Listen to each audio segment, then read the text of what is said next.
अभिवादन स्वीकार कीजिए ब्रजेश मिश्रा का। और आप देखना शुरू कर चुके हैं द डिबेट। बहनों भाइयों, विलंब के लिए क्षमा।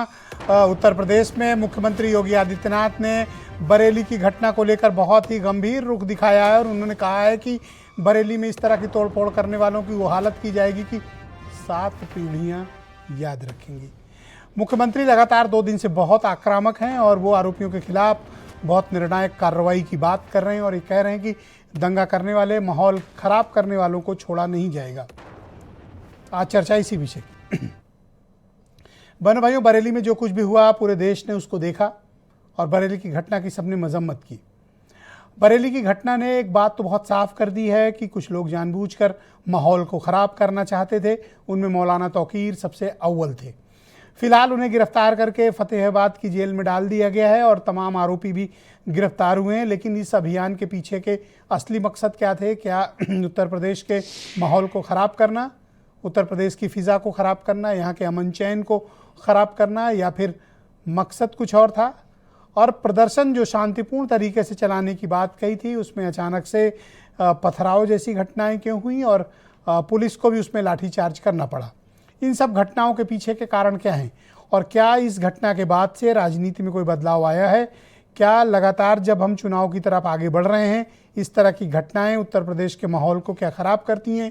आज चर्चा हम इसी विषय की करेंगे। आप कुछ बयान सुने, फिर डिबेट आगे बढ़ाएंगे। क्या तरीका है?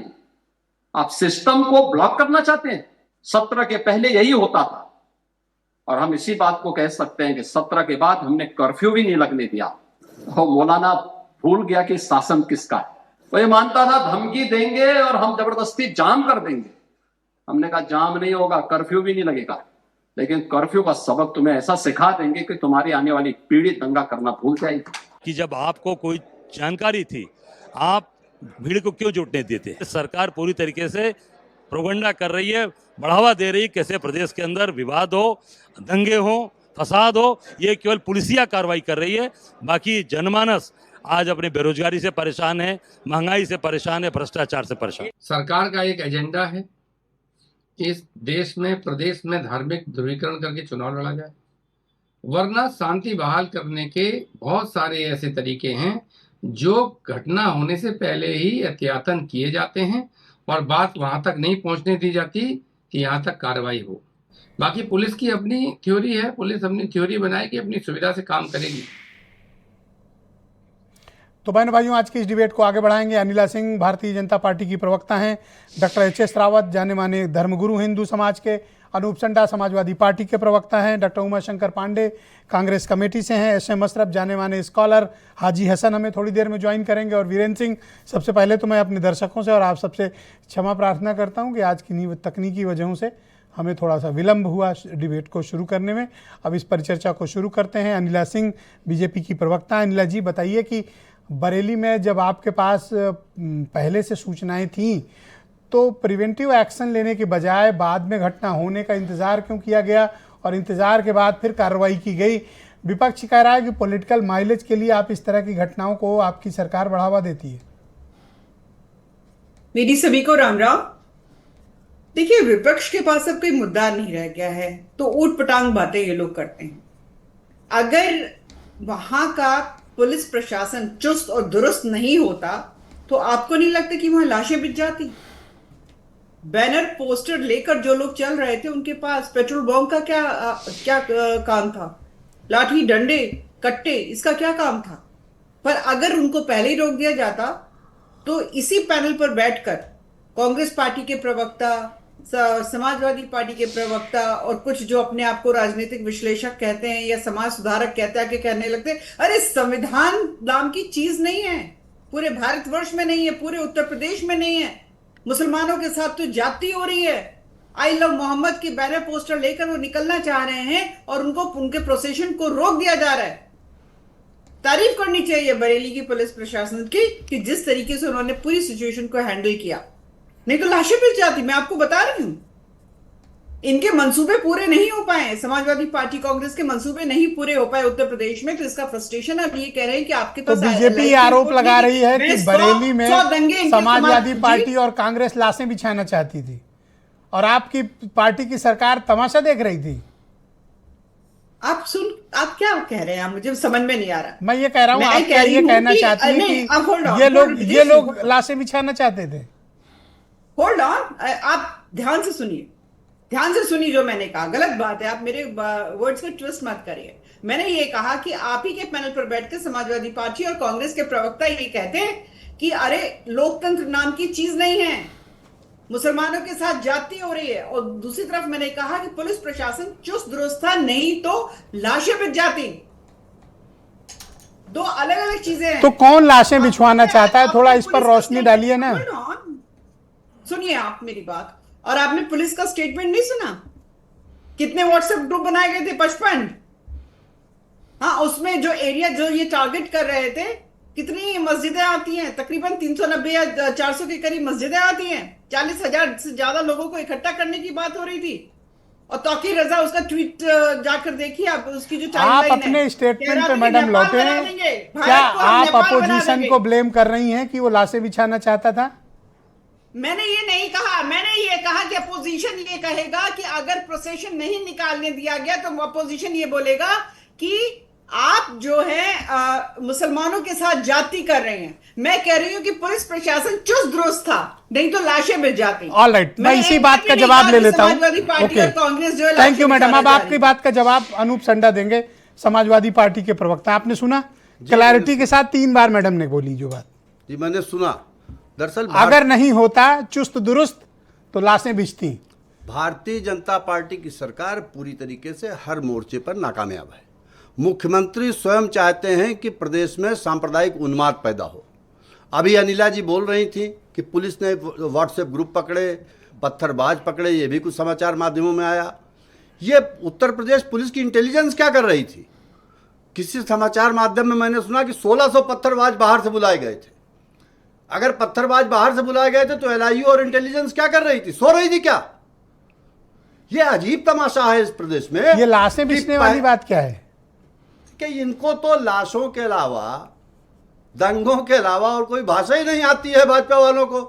ये तो लाश और दंगे, इसके अलावा कुछ बोल ही नहीं पाते हैं। माननीय मुख्यमंत्री जी से मैं 2 सवाल करना चाहता हूं नीला जी से। आज इस घटना से इतने उत्तेजित हैं भाजपा के लोग, मुख्यमंत्री जी कह रहे हैं मैं सबक सिखा दूंगा। अभी ज्यादा समय नहीं हुआ, समाजवादी पार्टी के एक दलित सांसद हमारे रामजीलाल सुमन जी के यहाँ करणी सेना के 30,000 से ज्यादा लोग तलवार, बर्छी, भाला लेकर के पहुंचे थे उनको सबक सिखाने। तब इनकी पुलिस ने क्या कार्रवाई की थी? उनको सबक सिखाना नहीं याद आया मुख्यमंत्री जी को?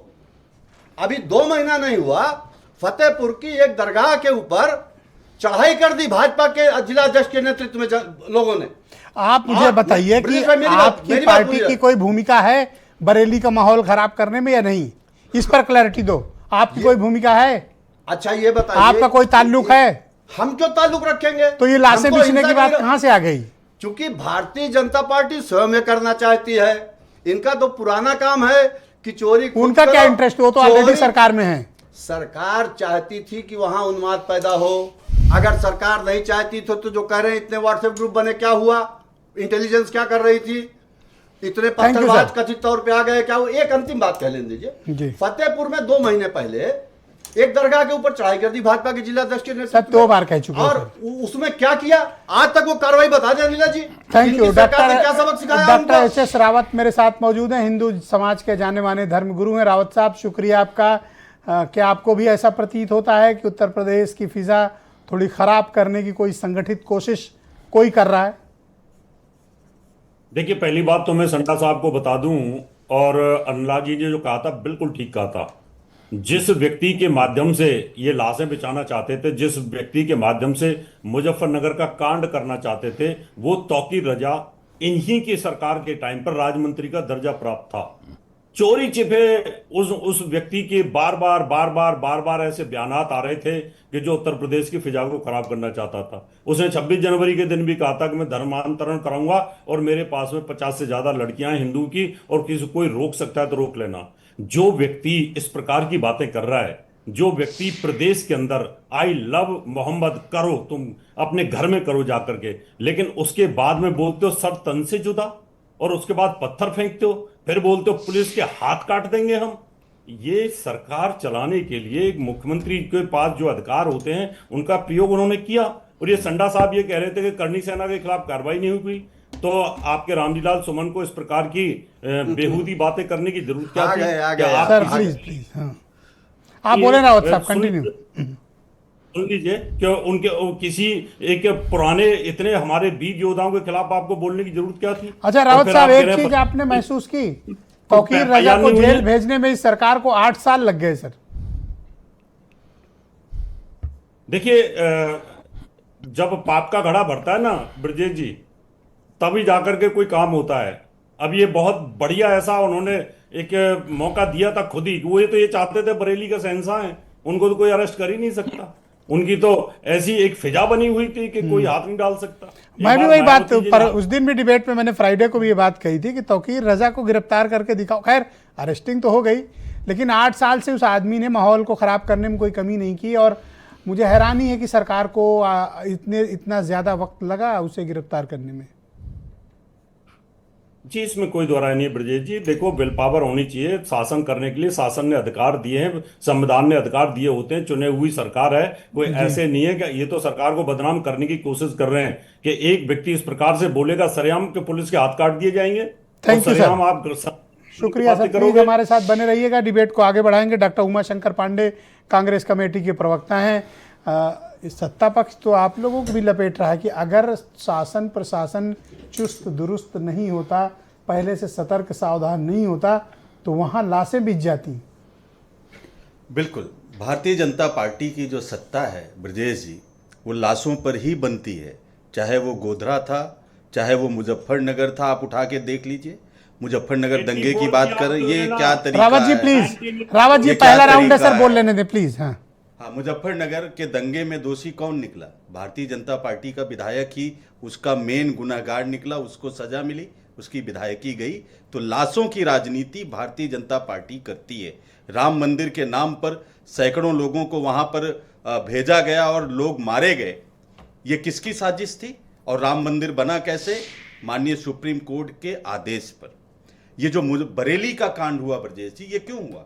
प्रशासन को पता था, पहले से ही पता था कि ये एक प्रदर्शन निकलने वाला है, तो उन्होंने क्यों नहीं रोक लगाई?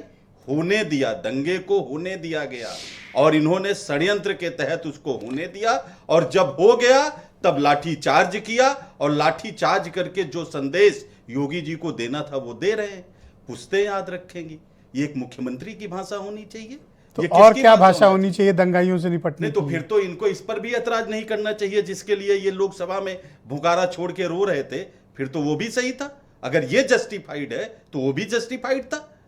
अपने नाम से जो दंगे होते हैं, जब ये विपक्ष में रहते हैं तो दंगे करवाते हैं, लेकिन अब सत्ता में तो रहते समाजवादी हुए पार्टी के कार्यकाल के को आप इंडोर्स करते हो कि उनका सही था जो उन्होंने? आपने सुना मैंने क्या कहा? अगर ये सही है ये भाषा, तो वो बिल्कुल सही था।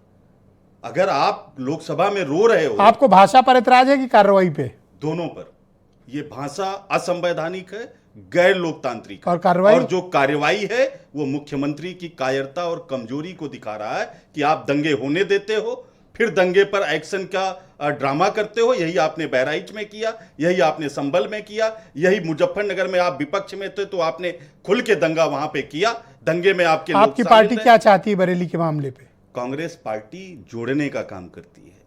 दंगा नहीं होना चाहिए, और दंगा हो रहा है तो सत्ता की मिली भगत से हो रही है। थैंक यू, शुक्रिया मैं तो पांडे सुना जी। है पुलिस कहती है अगर पुलिस सतर्क हो तो मंदिर Thank के you. सामने से चप्पल चोरी हाजी नहीं हो हसन, सकती। हैं? यहाँ तो दंगे हो रहे हैं। बहुत शुक्रिया। हाजी हसन मेरे साथ मौजूद हैं, जाने माने स्कॉलर हैं।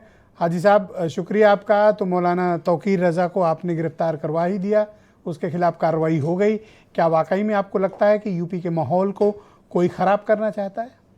देखिए, अब तो कोई की गुंजाइश ही नहीं रह गई।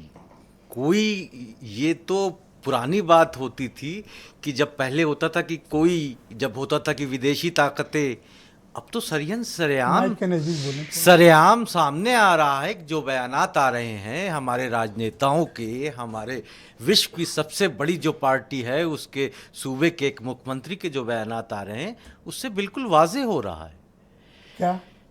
बिल्कुल वाजे हो रहा है कि नस्लें याद रखेंगी। गुनाह किया हमने, हाजी हसन गुनहगार मैं, और नस्लों को क्यों घसीटा जा रहा है? जिन्हीं अंग्रेजों से जंग लड़ी थी, देश को आजाद करवाया था, उनको याद दिलाया था। मुझे तो डायलॉग लगता है, समझो ना इसको, डायलॉग है। नहीं डायलॉग नहीं है, ये बताया जा रहा है कि देखिए हम लोग माफी मांग के चाहते थे, वही शासन रहे। आप लोग ने अपनी जान माल की कुर्बानी दे के, अपने बच्चों को, अपने बुजुर्गों की शहादत दे के आजाद करवाया, तो हम वही संविधानता में वापस ले जाएंगे। भाई गलवान में क्या हो रहा है? गलवान का सच आखिर क्यों नहीं आ रहा है?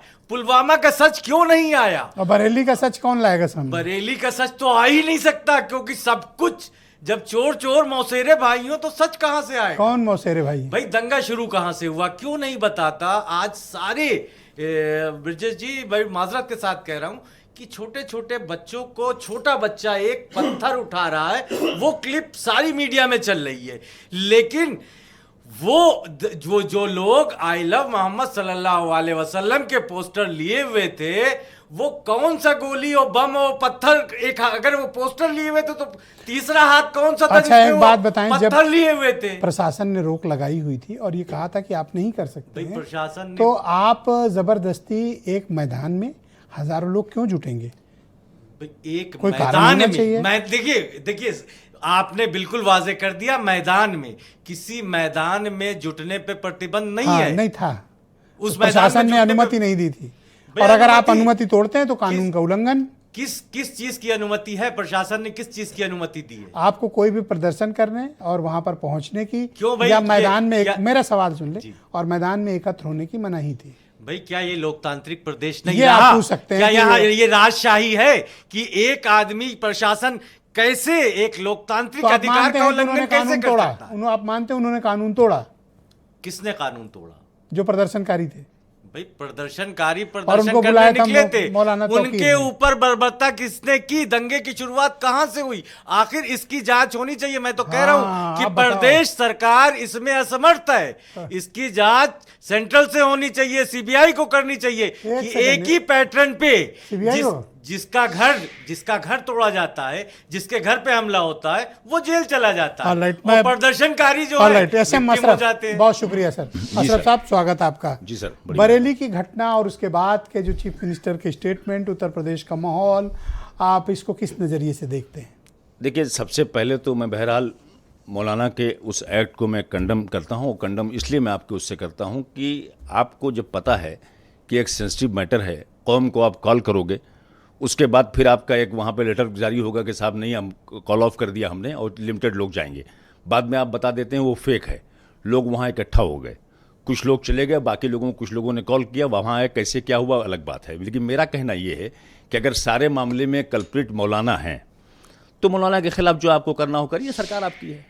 आप 2 साल 10 साल के बच्चों को, 11-11 साल के बच्चों को जिस अंदाज से वहाँ मारपीट किया है, जिस अंदाज से उनको बर्बरता कर अपनाई है अपने, तो वजह उसकी पीछे है चूँकि मुख्यमंत्री जी को नफरत मुसलमानों से ही है, परेशानी मौलाना से नहीं है।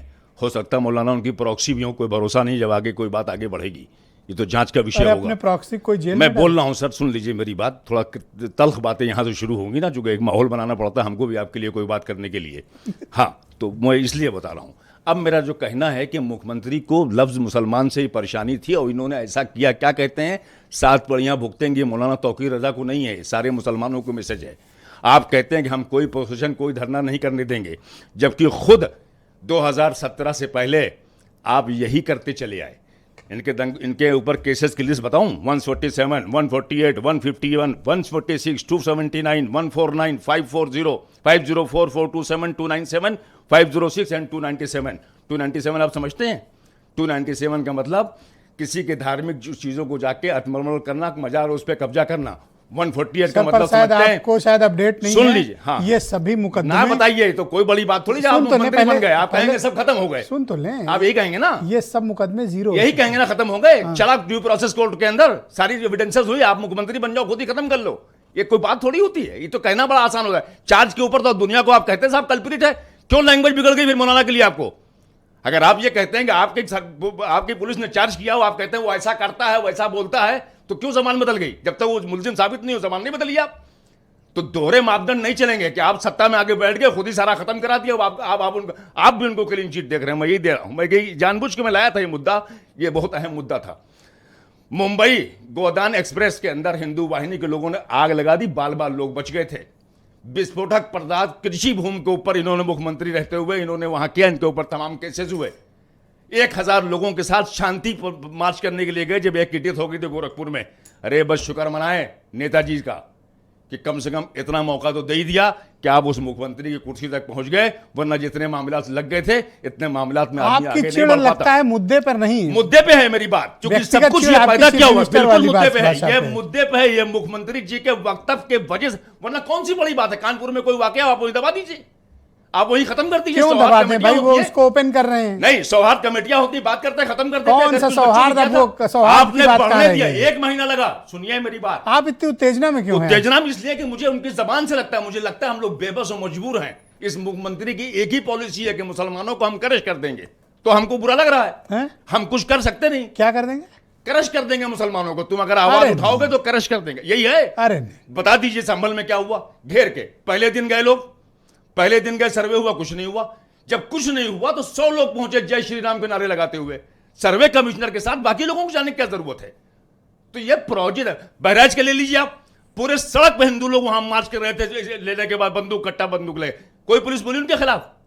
आप मुसलमान को करके देखे, बताऊं मैं आपको, आप बात को समझिए। तो ना करे मुसलमान क्यों, जरूरी मैं तो है अपील अभी? करता हूं मुसलमानों से कि मर जाए कोई नेता आपका बोले, कोई मौलवी मौलाना बोले, किसी की अपील में मत सड़क पे आइए, घर में अपना नमाज थैंक यू, रोजा बहुत करिए। शुक्रिया। ये मेरी अपील है अपने लोगों से। वीरेन जी भी मुझे आ पता है गए कि उसका डिबेट शिकार हो में। जाएंगे। वीरेन जी, तो बताइए, क्या बरेली के माहौल को बड़ा सिस्टमैटिकली किसी ने साजिशन खराब किया था? देखिए, बरेली में स्वाभाविक है कि जिस मौलाना को जेल भेजा सरकार ने, उसका इंतजार तो बहुत दिनों से हो रहा था, क्योंकि हेट स्पीच के मामले बहुत दिनों से चल रहे थे। लेकिन इस देश में और प्रदेश में भी 2 लोगों पर लगातार मेहरबानियां चली, एक तो मौलाना तौकीर रजा पर और दूसरा ओवैसी पर। वो भी अपनी तकरीर के लिए रोज चुनाव में जब आते हैं तो कुछ ना कुछ बोल के जाते हैं। लेकिन बीजेपी की सरकार में इन दोनों पर कार्रवाई नहीं होती थी, अब जाके तौकीर रजा पे कार्रवाई हुई है। इसी हेट स्पीच का नतीजा है कि आजम खां 5 साल से ज़्यादा समय तक जेल में रहे, पूरा कुनबा बर्बाद हो गया। लेकिन तौकीर रजा तक आने में इतना वक्त लग गया। ब्रजेश जी, ये जो आगजनी हुई, ये जो तोड़फोड़ हुई, पत्थरबाजी हुई, मुसलमान अपने धंधे से लुट गया, उसके बच्चे मुकदमा झेल रहे हैं, उनके घरों में अंधेरा छा गया है। और तौकीर रजा के कई बच्चे हैं, उनका कोई बच्चा इस आंदोलन में शामिल नहीं हुआ। तो हर बार नाबालिग निर्दोष लोगों को आगे करके राजनीतिक रोटी सेकना ठीक बात नहीं है। वैसे भी मुसलमान इतना डरा है कि वो शांति से जीना चाहता है, जिससे बात करो यही कहता है कि भैया बवाल से हमको दूर रखो। और सरकार की शक्ति भी धीरे धीरे इस बात को साफ कर चुकी है।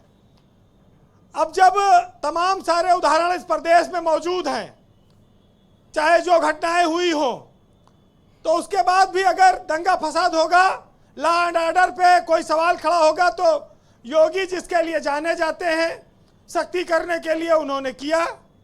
अब आप देखिए कि बर्बादी किसकी हुई, बर्बादी एक कौम की हो रही खाली उसमें। और जिन लोगों ने ये कराया उनकी ठीक से हो, क्योंकि योगी जी ने कहा कि आने वाली पीढ़ियां याद रखेंगी, हम कार्रवाई करेंगे। सरकारों की जिम्मेदारी है कि कानून का राज वो स्थापित करें, और अगर वो नहीं कर पाएंगी तो स्वाभाविक है कि उनके ऊपर उंगलियां उठेंगी और कहा जाएगा कि ये खाली बस बात करने के लिए कहते हैं। तो ये बहुत बड़ी बात है। आज ज़्यादा समय नहीं बचा है, लेकिन इतना कहूँगा ज़रूर कि कोई धर्म कभी खराब नहीं होता है जी। इंसान खराब हो सकता है, और जो इंसान खराब होता है उसका कोई धर्म भी नहीं होता। तो धर्म सबके बराबर है, सम्मान है, पूजनीय है। बरेली विवाद में घटना हुई, लेकिन इसका सेहरा कोई जिला प्रशासन अपने सर ना बांध है। उसका लॉ एंड ऑर्डर, उसका सूचना तंत्र फेल्योर था, तब इतनी बड़ी घटना हो गई। अब ये तो मुख्यमंत्री ने कार्रवाई नहीं की वहाँ के प्रशासन पर, यह अलग बात है। वरना जैसा बोया था वैसा ही काटोगे। आपके मुताबिक कार्रवाई होनी चाहिए थी डीएम और एसएसपी पे? बिल्कुल कार्रवाई होनी चाहिए थी, क्योंकि अधिकारी वहां पर लंबे समय से हैं और सारे हालात को जानते हैं। और उसके बाद इतना सब इकट्ठा होते रहे, इनका खुफिया तंत्र क्या करता रहा? I do agree with you, दोनों को तो सस्पेंड इनके कर दिया ऊपर- जाना चाहिए। भाई जो धर्म के ठेकेदार हैं वो खुलेआम ऐलान करके गए थे और ये काम किया उन्होंने, तो जिला प्रशासन की भी जिम्मेदारी थी कि वो इस पर तगड़ी कार्रवाई करता। जी, फिलहाल Conclude आज ज्यादा वक्त नहीं है, लेकिन इतना जरूर कहूंगा कि इस देश का हर नागरिक अगर वो संवैधानिक धर्म का पालन करता है तो उसे धर्म के आधार पर नहीं, भारत के नागरिक का आधार पर देखा जाना चाहिए। और इस पर एक साहित्य कहता है कि आदमी को मत उलझाइए तेल और नून में, उसको मत उलझाइए इस तरह के कानून में। तब समझ पाओगे तुम मेरा सफर, छत पर जब नंगे पांव चलोगे जून में। और तुमसे कब ईमान की उम्मीद थी, खुद परस्ती है तुम्हारे खून में। और जब तलक सांसें हैं उड़ता है यारों आदमी जिस्म के बैलून में। वाह, बहुत शुक्रिया वीरेन जी, बहुत बहुत धन्यवाद आपका हकीकत बताने के लिए और सार्वजनिक सच को पेश करने के लिए। बहुत शुक्रिया। बहनों भाइयों, दूसरा चरण है, थोड़ा सा वक्त का अभाव है। मैं सभी प्रवक्ताओं से निवेदन करूंगा कि दिए गए नियत समय पर अपना पक्ष रखें। अनिला सिंह मेरे साथ मौजूद हैं। अनिला जी, यहाँ 2 मुस्लिम स्कॉलर मौजूद हैं और इनके ये आरोप हैं कि सरकार मुसलमानों को टारगेट करके उनके खिलाफ दमन की कार्रवाई कर रही है।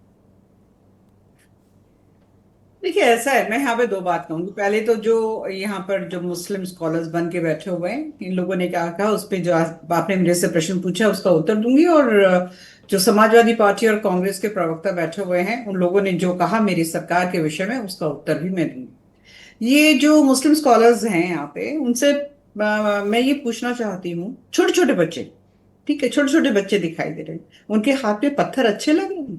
उनके हाथ में किताबें होनी चाहिए, लैपटॉप होना चाहिए, पढ़ाई लिखाई का सामान होना चाहिए, उनके हाथ में आप लोग पत्थर पकड़ा रहे हैं और आरोप लगा रहे हैं मुख्यमंत्री जी बिल्कुल पे, समय देंगे। आरोप लगा रहे हैं जिला प्रशासन पे। छोटे छोटे बच्चों को, महिलाओं को मैदान में उतारते हैं, उनके पीछे आप लोग खड़े हो जाते हैं और उंगली उठा रहे हैं मुख्यमंत्री जी के ऊपर। आप कहते हैं कि मुसलमानों से नफरत करते हैं योगी आदित्यनाथ जी, और दुनिया भर के मुकदमे गिनवा दिए, किसने लगाए थे? समाजवादी पार्टी ने, जिनकी गोद में आप लोग बैठा करते थे। तुष्टीकरण की राजनीति आप लोग किया करते थे और कितनी नफरत करते हैं। मैं तो ये कहूंगी कि आप लोगों से कम ही करते होंगे। कांग्रेस के साथ मिलके भगवा को क्या कहा? आतंकवाद। भगवा का आतंकवाद से जोड़ा आप लोगों ने। पूरा विश्व जानता है कि आतंकवाद फैलाने वाले किस धर्म से आते हैं और किस धर्म से नहीं आते हैं। यहाँ मुझे बोलने की आवश्यकता नहीं। आप नफरत की बात करते हैं, शर्म आनी चाहिए। समाजवादी पार्टी के प्रवक्ता बताए ना, समाजवादी पार्टी तो कह रही है जन सैलाब उतरेगा मुसलमानों का सड़कों पर, जन सैलाब। और उसमें उन्होंने पुलिस को भी थ्रेटन किया, सब कुछ किया। कोई इनके एक प्रवक्ता नहीं, हाँ, उनकी तरफ से तो कोई भी बयान नहीं आया कि हम खारिज करते जो वो ये कह रही है। किसको कह रही आप कल्पना में देख लिया कह रहे हैं आप? नहीं, सपा वालों से मैंने पूछा। फाइनली मैं एक बात और कह देती हूँ, फिर आप आगे। अभी मैं कांग्रेस के प्रवक्ता को सुन रही थी, मुजफ्फरनगर कांड के बारे में उन्होंने बोला। ठीक है, विधायक का नाम ले लिया, शायद इनको पता नहीं मुजफ्फरनगर कांड के विषय में। कवाल जो गांव था, वहां के 2 लड़के सचिन और गौरव, ठीक है, उनको मार डाला था मुसलमान लड़कों ने, क्योंकि उनकी बहन को वो छेड़ते थे। वो गौरव और सचिन जब गए कि हमारी बहन को क्यों छेड़ते हो, उन दोनों बच्चों को मार डाला गया था। वहां से दंगों की शुरुआत हुई थी। कार सेवकों को कटवाने वाले, सरयू नदी को लाल करने वाले हमें संविधान बताते हैं। थैंक यू मैडम, बहुत शुक्रिया, धन्यवाद। ओके, ऑल राइट सर, आपके पास 70 सेकंड है सर, गो अहेड। अनिला जी ने और हमारे रावत जी ने जो बोला, इन दोनों की भाषा का निहितार्थ एक ही है कि अगर हम हिंसा करें तो जायज है और हम जवाब दे रहे हैं हिंसा का। किसी गलती का जवाब हिंसा हो सकती है क्या? अभी इन्होंने कहा, रावत जी ने, कि क्यों ऐसा बोला रामजी लाल सुमन जी ने। क्या कोई आपकी किसी बात के खिलाफ बोल देगा, आपकी मर्जी के खिलाफ, तो उसके घर तलवार लेके चढ़ जाएंगे और मुख्यमंत्री उनको बख्श देंगे? किस तरीके की बात करते हैं आप लोग? आप बात गलत ब्रजेश खुद कर रहे हैं। एक second madam, please wait, please wait, madam please wait, please. Okay madam please, आप रुक जाए, आप रुक जाए, आप रुक जाए, आप रुक जाए, वन बाय वन सो रहे थे क्या घर में? एक एक करके हम लोग आराम से बात करें। नहीं टोकेंगे, आप बोले। तो मैं हाँ मैडम प्लीज रुक जाएं आप, मैडम प्लीज रुक जाएं आप, प्लीज रुक जाएं। मुख्यमंत्री जी ओके, डर का आपकी बात- खेल खेल रहे हैं, पूरे प्रदेश में डर और भय का माहौल बना करके, और मुसलमानों को वोट करने से रोकना चाहते हैं और अपने पक्ष में। धन्यवाद सर। बस अंतिम बात एक बात कह लें। थैंक यू सर, आप थोड़ा मदद अभी करो सर। रुक जाओ सर। चलिए ठीक है, हाँ ना, कर लो, चलो कर लो। मैं इतना कहना चाहता हूं कि देश का संविधान हर व्यक्ति को अपनी धार्मिक आस्था का पालन करने की इजाजत देता है। आपने मसला शुरू कहां से हुआ वो भी तो देखना चाहिए। ओके, रावत जी मेरे साथ मौजूद है। रावत जी, क्या माहौल को खराब करने और मुसलमानों को टारगेट किया जा रहा है, ऐसा है? देखिए ब्रजेश जी, बिल्कुल ऐसा नहीं है। लॉ एंड ऑर्डर को मेंटेन करना एक चुनी हुई सरकार का कर्तव्य होता है। कांग्रेस प्रवक्ता कह रहे थे भारतीय जनता पार्टी लाशों पर खेलती है। ये भूल गए 1984 में किस प्रकार से लाशों पर खेले थे। फिर मुख्यमंत्री जी के ऊपर आरोप लगा रहे हैं कि वो संवैधानिक भाषा नहीं बोलते। फिर राजीव गांधी से पूछा था कि ये क्या हो रहा है, कहता बड़ा पेड़ गिरता है तो कुछ ना कुछ तो नुकसान होता ही है। किस प्रकार से आपने पंजाब के अंदर लाशें भिजवा दी थी, आपको याद नहीं है। ये शुरुआत आप लोगों की हुई है, और समाजवादी पार्टी को तो कुछ छिपा हुआ है ही नहीं। किस प्रकार से मायावती गेस्ट हाउस कांड के अंदर, वो तो अगर भारतीय जनता पार्टी के ब्रह्मदत्त द्विवेदी ना बचाते ना ब्रजेश जी, तो आज मायावती हैं इस दुनिया में ही ना होती। इसलिए आप ज्यादा ना बोलें तो ज्यादा अच्छा है, क्योंकि आप लोगों के जो तो वो सब जग जाहिर है। आपको पता है कि योगी जी के ऊपर किस प्रकार से अतीक अहमद और अंसारी ने किस प्रकार से हमला किया था। अगर वहां ना उनके कार्यकर्ता होते तो उनको उस समय मार दिया। ऑलराइट, ओके, ऑलराइट सर, आप आज रुक जाओ sir. Thank you Rawat ji, शुक्रिया सर। हाँ बोलिए भाई पांडे जी। आरोप तो रावत जी आपके ऊपर लगा गए कि लाशों की राजनीति तो आप वास्तविक असलियत में करते हो। ठीक है, तो ये हमारा पार्ट 2 है क्या? हमसे पैदा होके निकले हैं क्या जो हमने किया उसकी नकल कर? अरे कुछ तो समझिए क्या बोल रहे हैं। दूसरी बात मैं ये कह रहा हूं ब्रजेश जी, वीरेंद्र सिंह ने बड़ी अच्छी बात कही। आपने भी कहा कि डीएम और एसपी को सस्पेंड होना चाहिए क्योंकि उन्होंने कार्रवाई नहीं की। यानी कि उन्होंने क्यों नहीं कार्रवाई की होगी, किसके दबाव में नहीं किया होगा? मुख्यमंत्री के अलावा किसी का आदेश चलेगा क्या?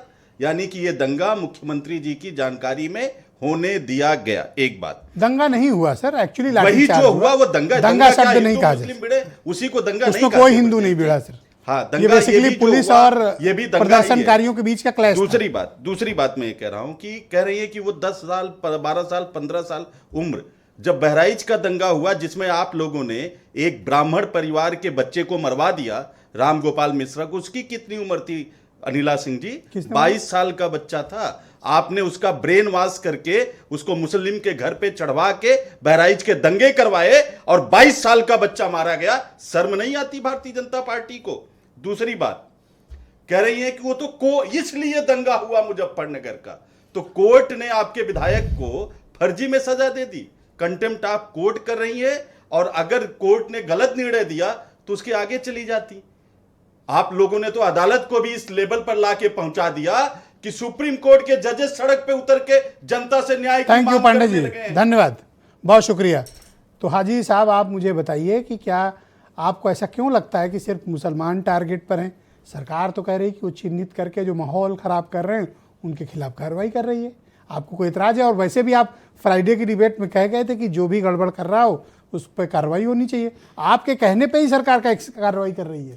देखिए, पहले आपके सवाल का जवाब मैं बाद में दूंगा, लेकिन अभी एक पूर्व प्रधानमंत्री जी को बड़ी बेहुरमती से उनको नाम लेकर संबोधन किया गया। मैं इस पे ऑब्जेक्शन, स्वर्गीय जो हैं हमारे स्वर्गीय राजीव गांधी जी को, कि उसने कहा जिस तरह से बात की गई, मैं उसकी घोर भर्त्सना करता हूं और कंडम करता हूं कि ऐसे शब्दों का प्रयोग भारत के पूर्व प्रधानमंत्री जो शहीद है, जिसने अपने प्राणों की आहुति दी है, उसके लिए नहीं होना चाहिए।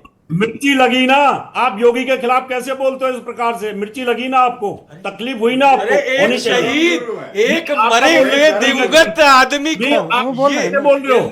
मैं आप बोल कैसे रहे हो? सारे प्रवक्ता आप योगी जी के बारे में कैसे बोल रहे हो?